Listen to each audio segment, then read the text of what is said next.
All right, welcome back to another episode of the Wealth Building for Dummies podcast. My name's Kyle Demian. As always, I'm joined with Renji Matthew. And on today's podcast episode, we're going to be talking about how to preserve your wealth and how to pass on your wealth the most efficient way by using wills and trusts. We're going to talk about who should look into wills and trusts, why, and how to do it. And most importantly, one of the questions I want to start the conversation with Renji is, are you going to leave your family with bills or are you going to leave them with wills? That is the one difference that happens when you do your proper estate planning, because that's what this is. When you do your proper estate planning, you take care of all of the stress and the headaches that can come from not having your estate planning completed and not having your ducks in a row for when you're no longer here. Do you want to start by maybe talking about what happens if people, first and foremost, don't have a will or don't have a trust? But I think that's important to establish. Here's why you need it, because if you don't, it's going to be a headache for your loved ones. So let's go into that and let's start there. Yeah, one of the biggest reasons is probate. A lot of people don't think about this when they're alive. If they have a house, if they have retirement accounts, whatever it is that they're trying to leave their family, if they don't have something in place like a will or a trust saying where it would go, it goes to probate and you have to fight it for months, sometimes years, to complete the probate and to, even if you win it, get what's owed to you, right? So even with wills, it can go to probate. That's why we like trust. So it really depends on your situation. You might not need a trust. And that's why it's good to have a conversation with a trust attorney or an estate planning attorney to see what actually makes sense for you. Because a will can be done for free. Trust is where you have costs coming in, and depending on how much the lawyer has to do, it can cost more or less, right? Because, for example, my parents, when they set up their trust last year, they just had a house and they just had some retirement accounts, and for them, it cost them about $750. For us, when we set up our trust several years ago, we already had some rental properties, so it cost us about $1,500. I've also talked to lawyers and doctors that have, or real estate investors that have a huge portfolio, and they've paid $20,000 to $30,000 to set up a trust. It's basically the more the lawyer has to do, the more it'll cost you, right? So if you set up a trust when you start out, depending on your lawyer, if you add things to it every year, when you review it every year, your lawyer might not charge you extra. Again, it depends on how much more you have to do. But if you're just adding one asset to it, you could do that. Again, it depends on the lawyer you have. It might not charge you anything. So it might be more advantageous to set up a trust in the start if you're looking to buy assets or grow your wealth, because then adding it will cost a lot less than trying to set it all up later. What are your thoughts on that, Kyle? Yeah, so a couple of things that you had talked about. I looked up right before we went live. The median time to settle probate is about 13 months. So just over a year it could take to actually settle probate and to be able to disperse your assets to your loved ones, which is crazy because that's a long period of time, especially if somebody needs any of that money. And I met with an estate planning attorney with my grandparents a few weeks ago, and they're still in the process of setting theirs up. But I couldn't believe my grandparents just simply didn't know what questions to ask. And I think that's initially where most people kind of stop, because they don't know what to ask, because you don't know what you don't know, right? But the estate planning attorney that we met with, he obviously knew all the different questions to ask, and he had a really good statement that and a good line that I think I'm going to start using. And the answers are easy when you know the right questions to ask.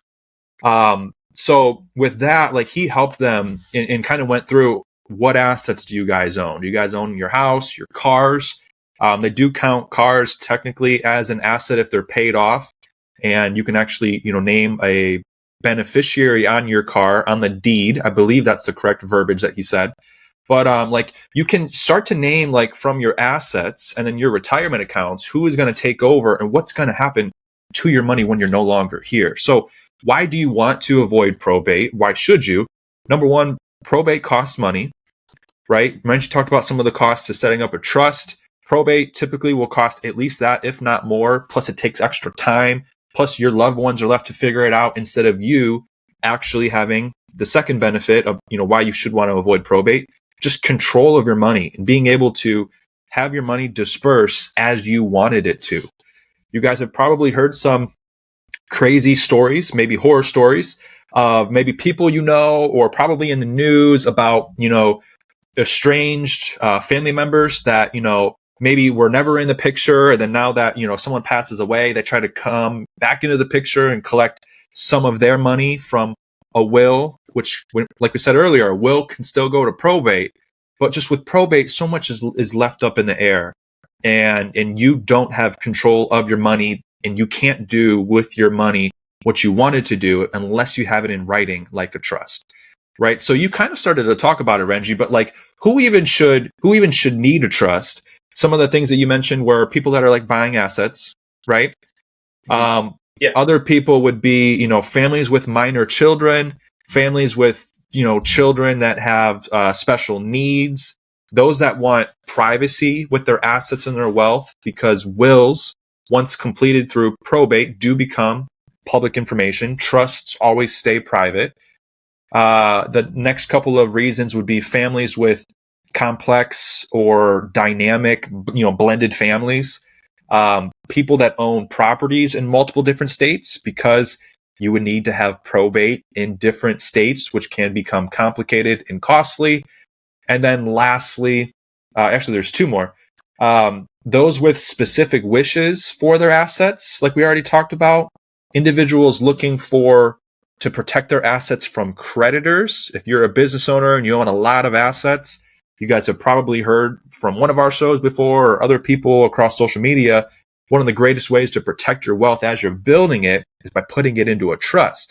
Because now it no longer looks like you as the individual own and control that, but a trust owns and controls that asset. So somebody can't come after a trust and sue them. But if you're a business owner, somebody could always come after you and try to sue you, but they can't touch any assets that are in your trust.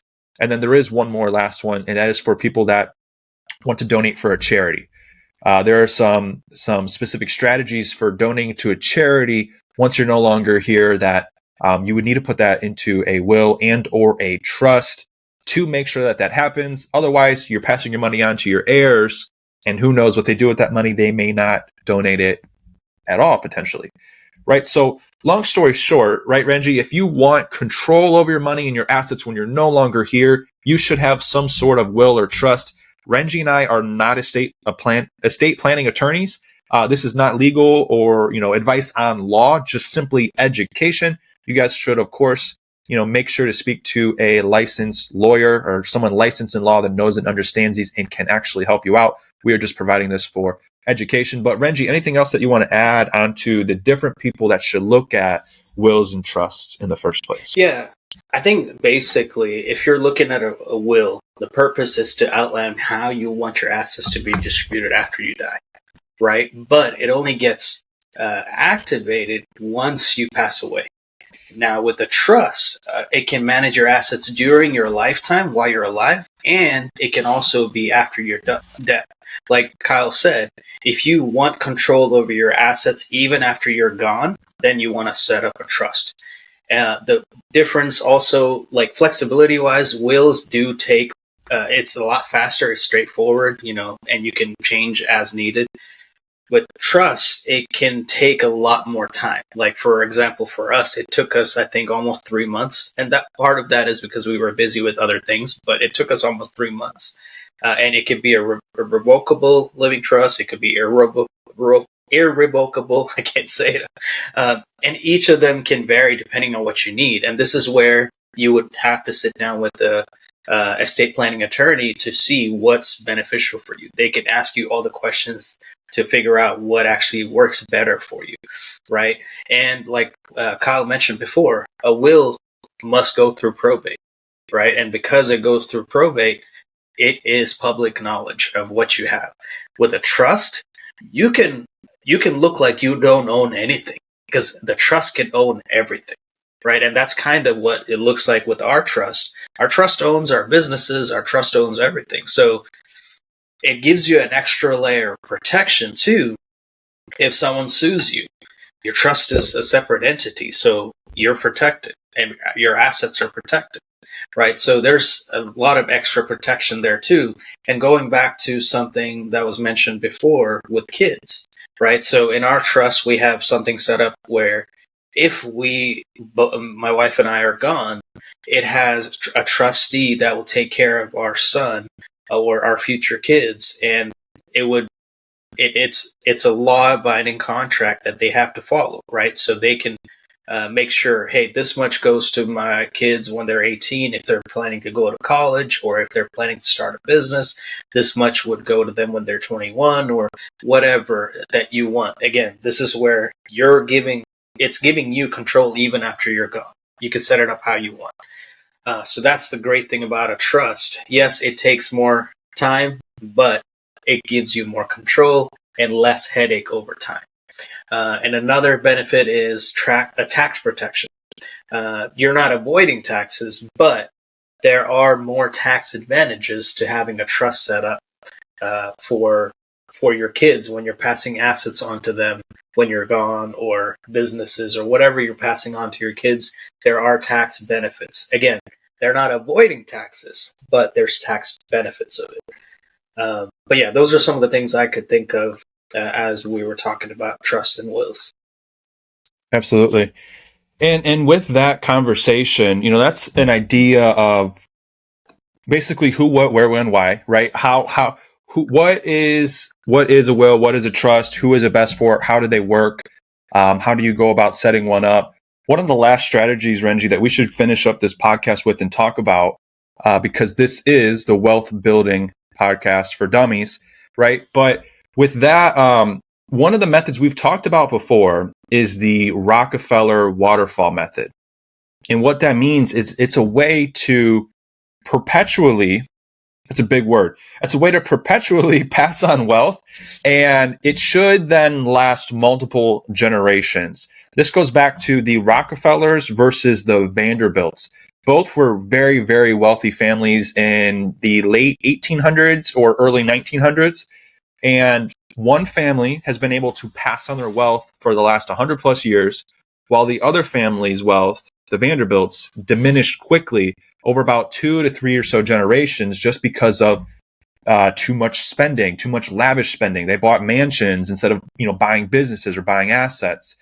And that is what the Rockefellers have set up and established through using the proper wills and trusts, putting them in place to say, hey, when any one individual passes away and dies, all of their assets and their wealth goes to what they call their family bank.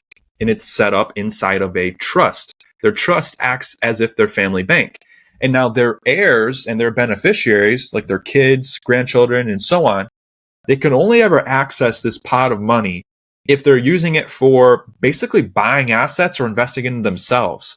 Whether it's, buying their first home, buying a business, starting a business, buying assets like real estate, laundromats, anything, commercial real estate, anything that's going to be able to produce income. I believe they can also use it for going into college education as well. But think about all the ideas where I think most people have a bad reputation with the word trust, thinking of trust fund babies, where people inherit the wealth and they just go out and spend it foolishly, and they're not actually going out and building wealth. That's not what we're talking about. And you don't need to create trust fund babies that just go out there and aren't continually building wealth. But you can basically create an opportunity fund with your family bank where it says, hey, anytime you guys want to go out and get a head start in a business, this is there for you. This is going to help you buying your first home, paying for your wedding. These are some of the other ideas where I can think of where people would want to give their children access to the money to actually help them instead of just giving it to them so that they can go and foolishly spend. And I think that's the one main difference between how the Rockefellers have been able to keep and maintain their wealth over the last 100 plus years, where the Vanderbilt's wealth quickly diminished, and they still have their name, but they just didn't have the assets and the wealth that the original Vanderbilt family had built 100 plus years ago. And with that, Renji, was there anything that I missed, or is there anything else that you want to wrap us up with today on that topic and how to build lasting wealth for our listeners? Yeah, it's just like we mentioned before, a trust gives you that control even after you're gone, right? So if you want to set it up where, hey, my kids can't use this if they're just trying to spend it for foolish things. If you set that up in the trust, that's something that your trustee can follow. They don't have to give them control unless they're using it to buy assets or to, better themselves. Like, let's say if they're wanting to go to college, or if they're wanting to start a business or buy businesses. That way it's used to buy assets instead of liabilities. So you can set that up that way. Again, it's part of giving you control even after you're gone. That way your kids don't spend it all, right? So, and that's where it goes back to the parents teaching them responsibilities and all that stuff too. But at the end of the day, you never know what they can do when you're gone. So this way it gives you control even after you're gone. Absolutely. And we did get a comment as we were live that said the main key is not just passing down money, but passing down the education so they know how to maintain it and to build more wealth.